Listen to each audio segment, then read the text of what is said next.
आज यानी 22 सितंबर से घी पनीर खरीदने से लेकर कार और एसी खरीदना भी सस्ता हो गया है। सरकार ने 3 सितंबर को जीएसटी में कटौती का ऐलान किया था, जो आज से लागू हो गई है। अब केवल 2 स्लैब में ये जीएसटी लगेगा, 5% और 18%। सरकार ने टैक्स सिस्टम को आसान बनाने के लिए ऐसा किया है। जीएसटी काउंसिल की 56वीं मीटिंग में इस फैसला लिया गया था। ग्राफिक्स में देखा रोजाना इस्तेमाल का कौन सा सामान कितना सस्ता हुआ है। कुछ कंपनियों ने नए रेट जारी कर दिए हैं और इसीलिए उनकी अनुमानित एमआरपी दी गई है।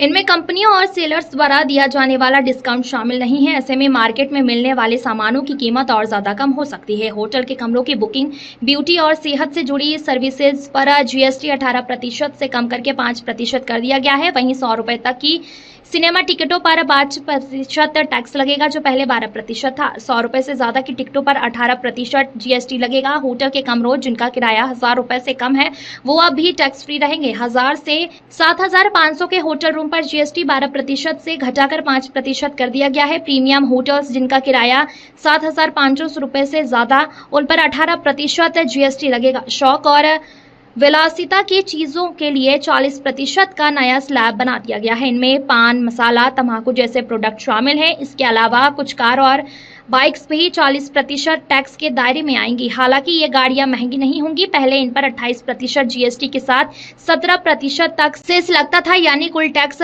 45% था, जो घटकर 40% हो गया है। पेट्रोल गाड़ियां जो 1200 सीसी और 4 मीटर से ज्यादा लंबी हों, उन पर 40% टैक्स लगेगा। डीजल गाड़ियां जो 1500 सीसी और 4 मीटर से ज्यादा लंबी हों, उन पर भी 40% टैक्स लगेगा। मोटरसाइकिल जो 350 सीसी से ज्यादा हो, वो भी इसी टैक्स के दायरे में आएंगी। सरकार का दावा है कि जीएसटी 2.0 से आम आदमी को राहत मिलेगी, बिजनेस करना आसान होगा और इकोनॉमी को बूस्ट मिलेगा। 17 सितंबर को विशाखापट्टनम में आयोजित नेक्स्ट जेन जीएसटी रिफॉर्म्स कार्यक्रम में वित्त मंत्री निर्मला सीतारमण ने कहा, इसमें इकोनॉमी में करीब 2 लाख करोड़ रुपए आएंगे। चीफ इकोनॉमी एडवाइजर वी अन्यथा नागेश्वर ने कहा, लोगों के हाथ में ज्यादा खरीदारी की ताकत आएगी, जिससे डिमांड प्रोडक्शन का चक्र चलेगा।